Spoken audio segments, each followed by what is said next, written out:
आज हम प्रैक्टिकल करेंगे बेटे 11th क्लास का, जिसमें आपको क्या फाइंड आउट करना है, melting point of the organic compound. हमने यहाँ ऑर्गेनिक कंपाउंड आपके पास लिया बेटा ऑक्सैलिक एसिड, ठीक है। सेकंड यहाँ मैंने जो ऑर्गेनिक कंपाउंड लिया है वो आपके पास है फिनोल। आप इनमें से किसी का भी मेल्टिंग पॉइंट फाइंड आउट कर सकते हो। स्टार्टिंग में हमने पिस्टल मोर्टार लिया, पिस्टल मोर्टार के अंदर हमने पाउडर्ड फॉर्म में किसको कर लिया है, ऑक्सैलिक एसिड को, और उसको हमने ट्रांसफ़र कहाँ कर लिया है, फिल्टर पेपर के ऊपर। नज़र आ गया होगा आपको बेटा। अब आपने क्या करना है बेटा, ये कैपिलरी ट्यूब ली आपने, कैपिलरी ट्यूब को आपने इस तरह से फायर पर हीट करना है।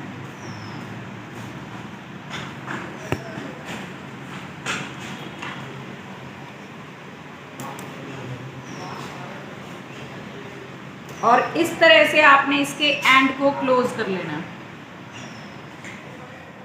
यहाँ बिल्कुल अगर आप ध्यान से देख रहे हो बेटा, ये इसका ओपन एंड अब क्लोज हो चुका है।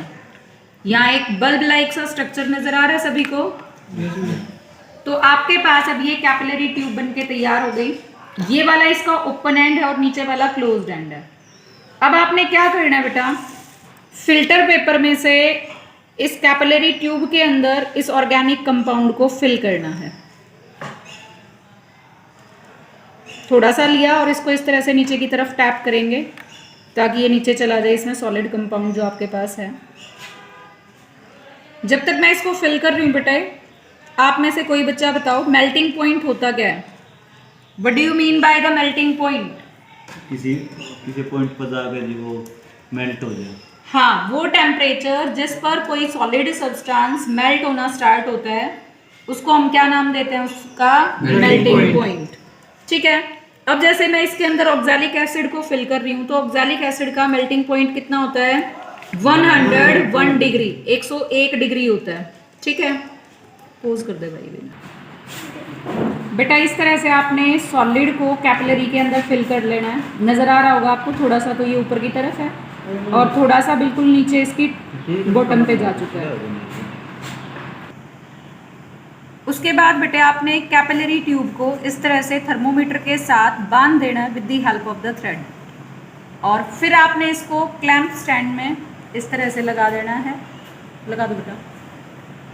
और इसको डिप कर देना है नीचे बीकर में, जिसके अंदर हमने क्या लिया हुआ है, पैराफिन वैक्स।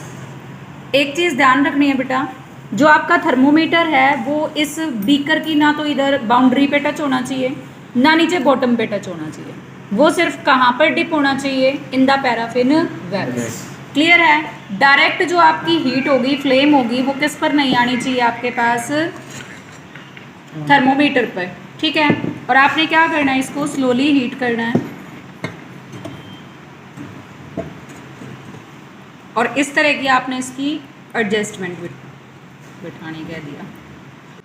और जैसे ही आपने बेटे थर्मोमीटर को पैराफिन वैक्स के अंदर डिप किया और आपने बर्नर के ऊपर इसको रखा, तो आप धीरे धीरे से इसका टेम्परेचर नोट करोगे, आपको नज़र आ रहा होगा।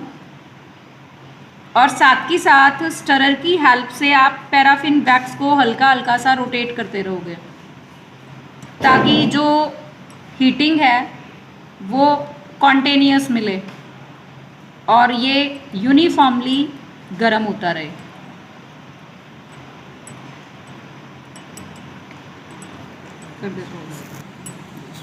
हो गया। फर्स्टली आप बेटे इसका टेम्परेचर नोट करोगे जब आपका सॉलिड यहाँ पर हल्का सा मेल्ट होना स्टार्ट होगा, ठीक है। उसके बाद जब सारा का सारा सॉलिड मेल्ट होके लिक्विड में चेंज हो जाएगा तो आपने सेकेंड टाइम उस टेम्परेचर को नोट करना है। क्लियर है?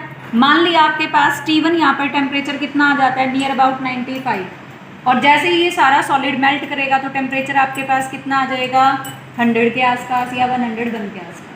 फिर आप उन दोनों टेम्परेचर का एवरेज निकाल के किस चीज़ को फाइंड आउट कर लोगे, melting point of the oxalic acid. Clear है? ऑक्सैलिक एसिड का जो मेल्टिंग पॉइंट आपके पास आएगा वो कितना आएगा, 101 डिग्री। ठीक है। आप बेटे यहाँ से बिल्कुल ध्यान से ऑब्जर्व करोगे, आप पैराफिन वैक्स में से जैसे ही देखोगे तो आपको नीचे जो सॉलिड है इस कैपिलरी के अंदर वो कैसा नज़र आएगा, मेल्ट होता हुआ नज़र आ रहा है यहाँ से।